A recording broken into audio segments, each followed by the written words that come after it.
তো hi guys, চলে এসেছি একটা নতুন ভিডিও এপিসোডের মধ্যে। তো আজকের দেখাবো একটা সবথেকে বেস্ট ইউনিক একটা ডিজাইন এবং ঘরের মানে ডিজাইন স্ট্রাকচারিং ডিজাইন এবং সেই বিল্ডিংয়ের টোটাল স্ট্রাকচারটা নিয়ে আজকের ডিটেলসে আলোচনা করব। তো দেখো বন্ধুরা, এই যে একটা স্ট্রাকচারের ডিজাইন দেখাচ্ছি, এর মধ্যে সমস্ত কিছু ডিজাইন করা হয়েছে। ডিজাইনটা সবথেকে বেস্ট এবং ইউনিক ডিজাইন। তো দেখেই বুঝতে পারছো যে এর মধ্যে সমস্ত কিছু মানে সুন্দরভাবে সাজানো হয়েছে। তাও মাত্র একদিকে আছে মাত্র 25 ফুট আর একদিকে আছে মাত্র 40 ফুট। তো এই টোটাল এইটুকুর ভিতরেই কিভাবে সাজানো হয়েছে তোমরা দেখলে ভাবতে পারবে না যে ডিজাইনটা কত সুন্দর এবং কত স্বচ্ছভাবে একে কত সুন্দরভাবে ক্যালকুলেশন করে এই ডিজাইনটাকে আমাদেরকে বের করতে হয়েছে। তো চলো গাইস, ডিজাইনটার মধ্যে কি আছে একটু বুঝে নিই। দেখো, প্রথমে একদম দেখা যাচ্ছে দুটো বেডরুম বের করা হয়েছে, এখানটায় দেখতেই পাচ্ছ। তো দুটো বেডরুম আছে, তার মধ্যে আছে দুটো ডব্লিউসি, একটা ডাইনিং হলের সঙ্গেই অ্যাটাচ করে আছে। তো বুঝতেই পারছো। আর ডাইনিং রুমটা দেখতে পাচ্ছ যে যথেষ্ট বড়, যেটা মানে বলে বোঝাতে পারবো না। তোমরা দেখেই বুঝতে পারছো যে কত ফুট বাই কত ফুট সমস্ত কিছু আমি এখানে ডিটেলসে লিখে দিয়েছি। এবং ডাইনিং সিটটা কোন জায়গা হবে সেটাও আমি এর মধ্যে স্কেচিং করে বের করেছি। তো দেখো, এর মধ্যেও একটা কিচেন আছে, আর তারপরে এদিকে আছে একটা লিভিং রুম, আর সেই লিভিং রুমের ঠিক উল্টো দিকেই আছে স্টেয়ার রুম। তো স্টেয়ারটা এখানটায় আমাদের 3 ভাঁজে স্টেয়ার করতে হয়েছে। তো বুঝতেই পারছো যে কত সুন্দরভাবে সাজিয়ে গুছিয়ে করা হয়েছে। তো এই বিল্ডিংটা আর ভিতরেই এই সমস্ত এরিয়া নিয়ে এই স্কেচটা করা হয়েছে। তো সেই সমস্ত স্কেচটাই এই বিল্ডিংটার মধ্যেই আর কি করা হয়েছে। আর তারপর সাজানো গুছানোর পরে বাড়িটা ঠিক এই রকমই হয়েছে। কমপ্লিট এখনও পর্যন্ত কাজ চলছে, ফিনিশিং হয়নি, তবে হতে চলেছে। ভিতরের সামথিং কাজ বাকি আছে। তাই তো দেখেই বুঝতে পারছো যে 25 ফুট এরিয়া মানে একেবারে শর্ট এরিয়া যাকে বলা যায়, যে চওড়াটা।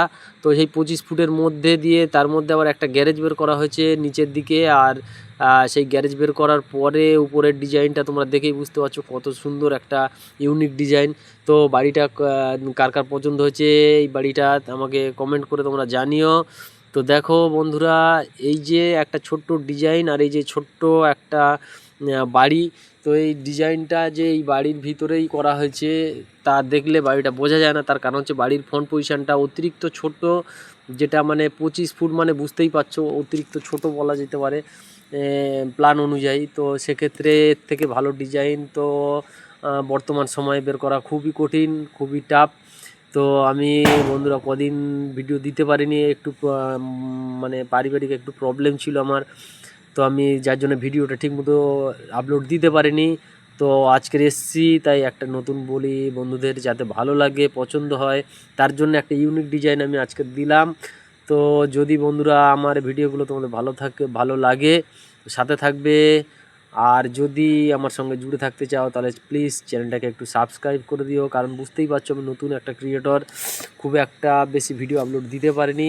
আর কাজের ফাঁকে ফাঁকে এই ভিডিও আপলোড দিতে প্রচুর খাটতে হয়, মানে বলে বোঝাবার মতো নয়। তো সেই খাটনির মধ্যে দিয়ে তোমাদের জন্যে আনি এরকম ছোট্ট একটা করে ইউনিক ভিডিও। তো বিল্ডিং সম্পর্কীয় বা কাজ সম্পর্কীয় বা স্ট্রাকচারের সম্পর্কীয় সমস্ত তথ্যগুলো আমি আনতে থাকি। এর পরবর্তীকালে আরও সুন্দর ভিডিও আসতে থাকবে। তোমরা বুঝতেই পারছো যে একটা 25 ফুট বাই 40 ফুট জায়গা, সেই 25 ফুট বা 40 ফুটের মধ্যে কত রকমভাবে কাজ করে কত রকমভাবে ডিজাইনটা মেনটেনেন্স করার পরে তারপরে এই যে বাড়িটা দোতলা বাড়ি দেখতেই পাচ্ছ তোমরা। তো দোতলা বাড়িটাকে কমপ্লিট একরকম হয়ে গেছে বলা যেতেই পারে, সামথিং কাজ আছে বাকি আছে ভিতরের দিকে। তো সামনের এই যে ফিন্সগুলো করা হয়েছে আর এই যে দেখো বক্সগুলো করা হয়েছে।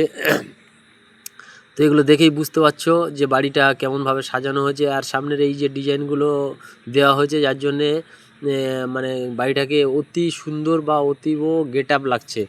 তো দেখো বন্ধুরা, চিলেঘরের গায়ে পর্যন্ত এমনকি আমরা ডিজাইনটাকে কিছুটা ডিজাইন এখানে দিয়েছি, যার জন্যে বাড়িটার লুকিংটা আরও একটু চমকপ্রদ হয়েছে। তো বন্ধুরা, যদি ভিডিওটা তোমাদের ভালো লাগে সঙ্গে থাকবে। ভিডিওটা আর বেশি বড় করতে চাইছি না। তো টাটা, বাই বাই, আবার দেখা হবে।